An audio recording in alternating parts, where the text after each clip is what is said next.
किया गया कि हर हाल में हम लोग इस व्यवस्था को आगे बढ़ाने का कार्य करेंगे। मुख्यमंत्री पर्यटन संवर्धन की योजना 2019 में प्रदेश सरकार ने प्रारंभ की। पर्यटन संवर्धन की इस योजना के पीछे का हेतु यही है, स्वाभाविक रूप से जनता के जो प्रतिनिधि हैं, माननीय सांसद, माननीय विधायक, अन्य जनप्रतिनिधि में इनके ऊपर बड़ा दायित्व होता है, जनता अपेक्षा रखती है और इसलिए प्रत्येक माननीय विधायक से जिम्मेदारी दी गई कि वह इस बात को सुनिश्चित करें कि हर विधानसभा क्षेत्र में कम से कम एक ऐसे पर्यटन केंद्र के सुंदरीकरण की योजना को वह हाथ में ले जिसमें कुछ पैसा राज्य सरकार देगी, कुछ पैसा वे लोग सीएसआर से और जन सहयोग से उसमें लगाएंगे और उस पर्यटन केंद्र को एक विकास की प्रक्रिया के साथ जोड़ करके लोगों के आवागमन के, पर्यटन के आवागमन का एक केंद्र बिंदु बनाएंगे। आज आप देख रहे होंगे कि एक साथ 373 ऐसे केंद्रों के सुंदरीकरण के कार्य का शुभारंभ या लोकार्पण का कार्यक्रम यहाँ पर एक साथ हो रहा है। इसमें कोई भेदभाव नहीं रखा गया। कोई भी पार्टी हो, अगर वह लोकहित में, जनहित में काम करना चाहते हैं तो वह कार्य सरकार की व्यवस्था का हिस्सा होता है, सरकार उसमें भरपूर सहयोग करेगी। जिन भी माननीय विधायकों ने समय से अपने प्रस्ताव भेज दिए, वे प्रस्ताव स्वीकृत हुए और उन पर कार्य प्रारंभ हुआ है या कार्य प्रारंभ होने जा रहा है। इसलिए मैं इस बात को देखता हूं, प्रदेश सरकार ने थोड़ा प्रयास किया। याद करिए अयोध्या को 2017 के पहले सरकार का कोई प्रतिनिधि अयोध्या जाने से घबराता था। हमने दीपोत्सव का आयोजन किया। दीपोत्सव के आयोजन के पहले लोग हमसे कहते थे ये क्या कर रहे हैं। अयोध्या के बारे में लोगों की धारणाएं अच्छी नहीं बनती थी, लेकिन हमने कहा कि नहीं, अयोध्या हमारी पहचान है। अयोध्या दीपोत्सव के माध्यम से दीपावली का आयोजन अयोध्या के साथ जुड़ता है।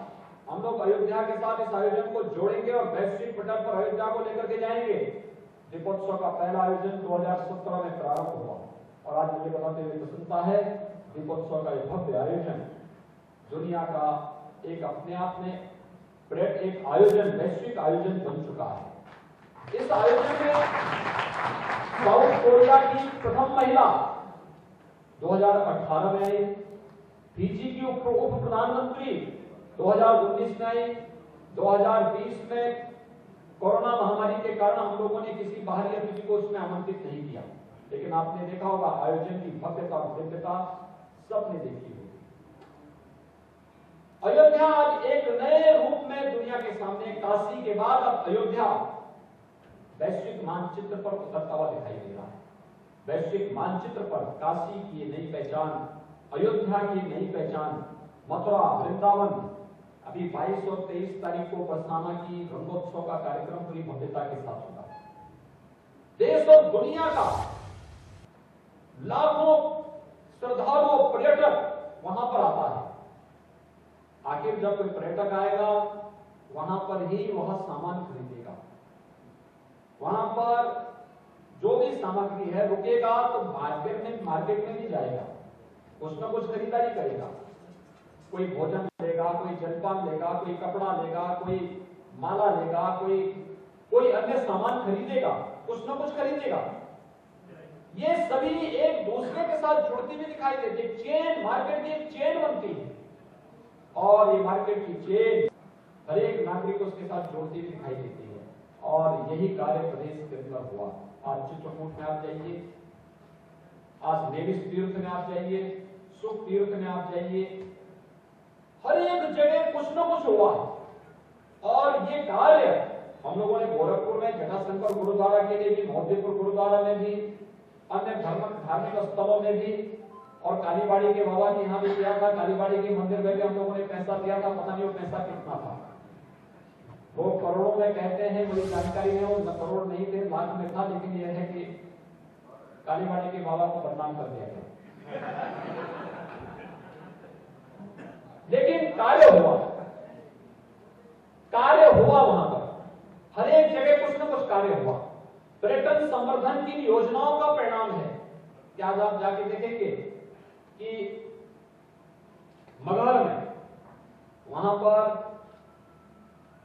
संत कबीर दास जी के स्थल पर एक शोध पीठ की स्थापना हो रही है। बहुत अच्छे केंद्र की स्थापना हो रही है। कबीर पर शोध का एक केंद्र बिंदु बनेगा। मैं भी गोरखपुर विश्वविद्यालय से आ रहा हूं, वहां पे एक अंतर्राष्ट्रीय संगोष्ठी महावीर गोरखनाथ शोध पीठ गोरखपुर विश्वविद्यालय के द्वारा प्रारंभ की गई है। ऐसे ही अन्य स्थानों पर भी ये कार्यक्रम आगे बढ़े। ये निरंतर चलिए। काशी हिंदू विश्वविद्यालय में हम लोगों ने वैदिक विज्ञान की एक शोध का केंद्र वहां पर स्थापित किया है और तेजी के साथ वहां पे अपना कार्य करना प्रारंभ किया है।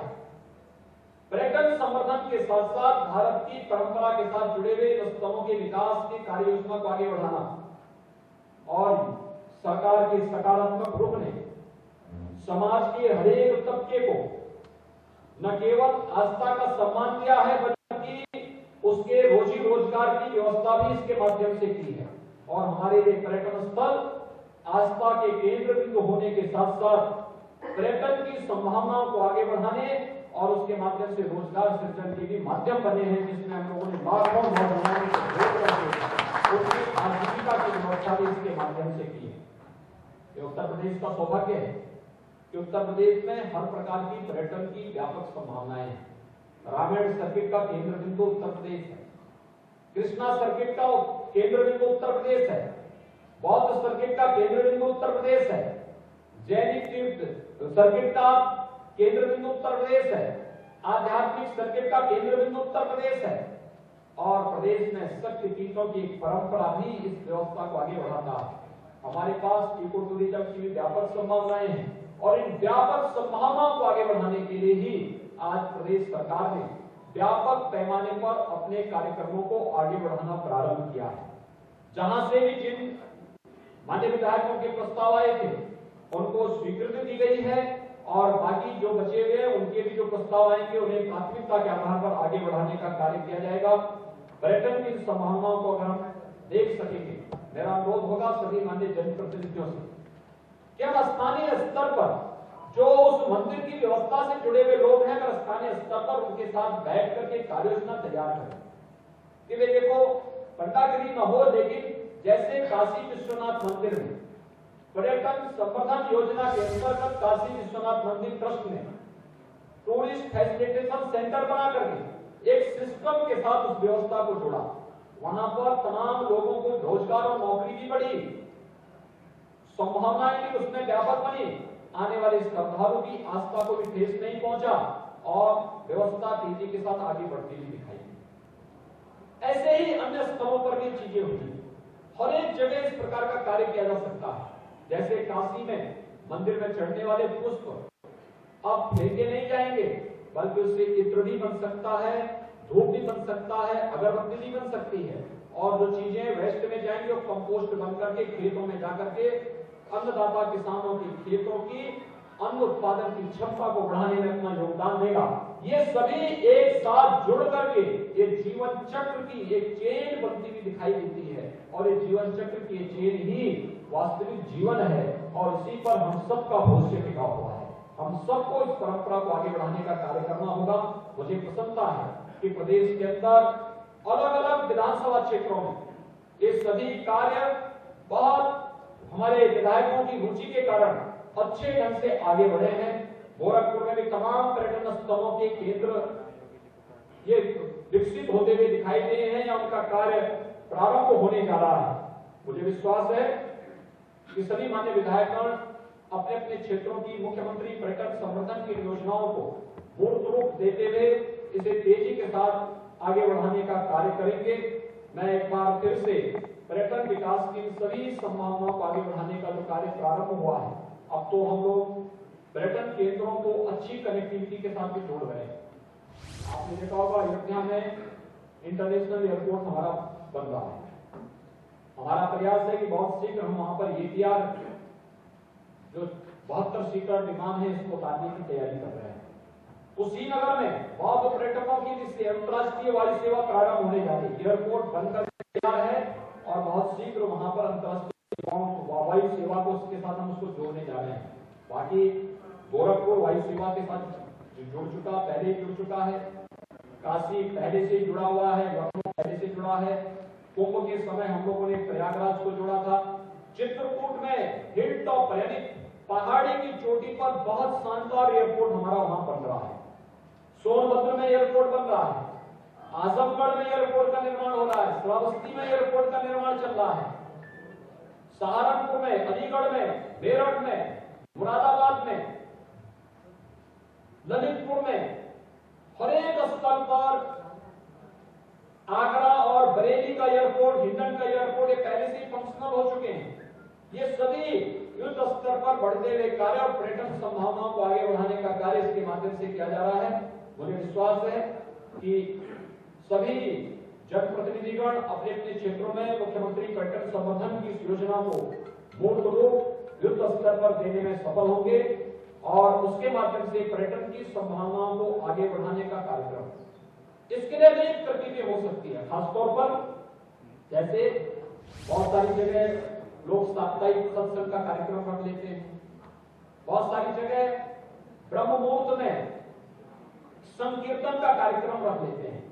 किसी मोहल्ले में भ्रमण करते हुए, कीर्तन करते हुए लोग जा रहे हैं, एक वातावरण, सुबह का वातावरण अपने आप में सुहावना वातावरण, उस वातावरण में संकीर्तन का कार्यक्रम अपने आप में एक नई ऊर्जा का संचार करता है, लोगों को आकर्षित अपनी तरफ करता है। ऐसे ही अलग अलग कार्यक्रम अलग अलग समय में हो सकते हैं और इसके साथ अगर हम स्वच्छता को प्राथमिकता के आधार पर आगे बढ़ाना प्रारंभ कर देंगे। याद करना, स्वच्छता के हमारे जीवन में कितना महत्व है, पूर्वी उत्तर प्रदेश से ज्यादा कोई नहीं जान सकता।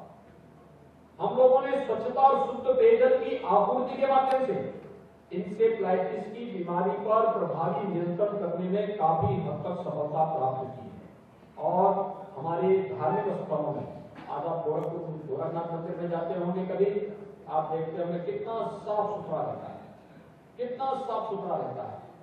पहले से मंदिर की व्यवस्था का एक हिस्सा है स्वच्छता, और इस स्वच्छता बाहर के कर्मी कम, इसमें मंदिर का प्रत्येक कर्मचारी सफाई के साथ जुड़ता है, वह स्वच्छता के अभियान के साथ जुड़ता है, तब उसमें सफलता प्राप्त होती है।